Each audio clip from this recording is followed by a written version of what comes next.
Tere! Täna räägime looduskatastroofidest. Alustame vulkaanidest. Vulkaan on mägi, mille sees on kuum sulakivim ehk magma.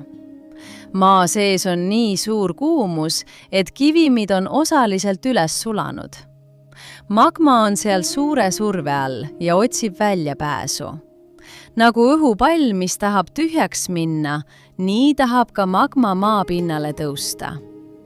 Kui magma jõuab maapinnale, nimetatakse seda laavaks. Laava on väga kuum ja voolab nagu tulejõgi. See põletab ja hävitab kõik, mis ette jääb. Mõnikord purskab vulkaan rahulikult, mõnikord aga suure plahvatusega. Plahvatus paiskab õhku tuhka, kivimeid ja gaase. Tuhk võib püsida õhus aastaid ja liikuda ümber kogu maakera.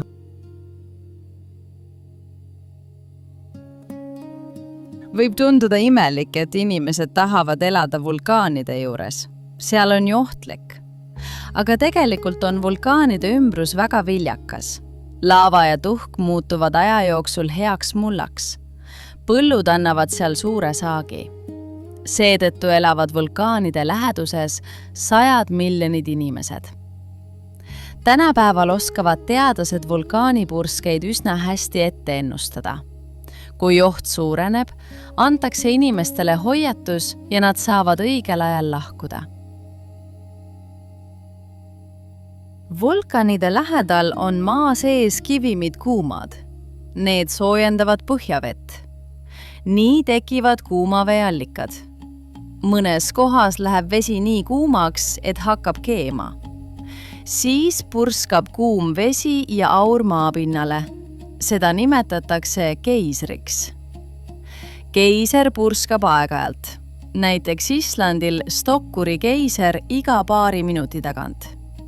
See on nagu looduslik veekraan, mis avab end ise. Maavärin tekib siis, kui maakoore suured tükid ehk laamad liiguvad. Laamad ei liigu sujuvalt. Nende servad takerduvad ja kivimitesse kogunevad pinged.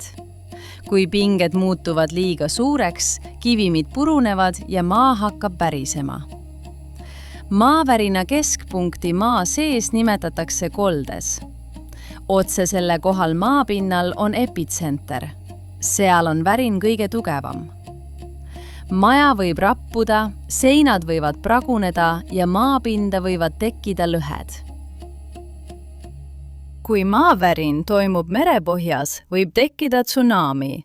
See on hiiglaslik laine, mis liigub väga kiiresti. Mere keskel võib laine olla madal, aga rannikule jõudes tõuseb see tohutult kõrgele, mõnikord isegi kuni 30 meetrit.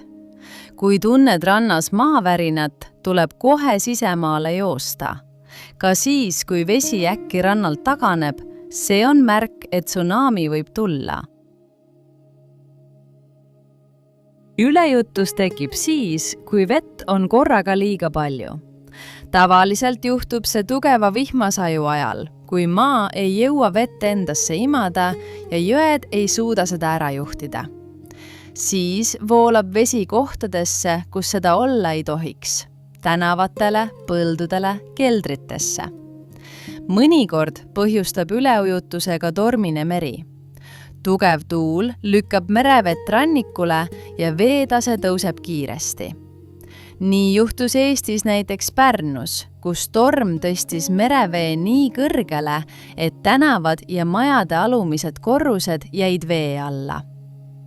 Üleujutus võib olla aeglane, nii et inimesed jõuavad ette valmistuda. Aga mõnikord tõuseb vesi väga kiiresti. Seda nimetatakse tulvaveeks. Tulvavesi on ohtlik, sest voolav vesi võib kaasa viia autosid, puid ja isegi maju. Kui sa näed, et vesi tõuseb või kuuled hoiatusi, tuleb liikuda kõrgemale ja ohutusse kohta. Üleujutus ei ole naljaasi, kuid kui me teame, kuidas käituda, saame end kaitsta. Torm on väga tugev tuul. orkaan on veel tugevam. Hiiglaslik õhukeeris, mis võib purustada maju, murda puid ja uputada linnu. Orkaanid tekivad sooja ookeani kohal.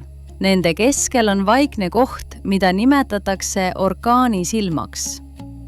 Eestis võivad tekkida ka trombid ja vesipüksid. Need on kitsad, tugevad õhukeerised, mis võivad murda puid ja rebida katuseid.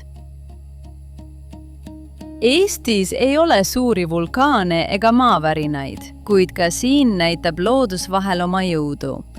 Kõige tuntum oli 2005. aasta jaanuaritorm, kui tugev meretuul uputas Pärnu linna tänavad ja majade alumised korrused. Inimesed pidid kodudest evakueeruma, elektrit ei olnud mitu päeva. Ka 2010. aasta lumetorm Monika oli ohtlik. 100 inimesed jäid autodesse lumevangi ja liiklus seiskus.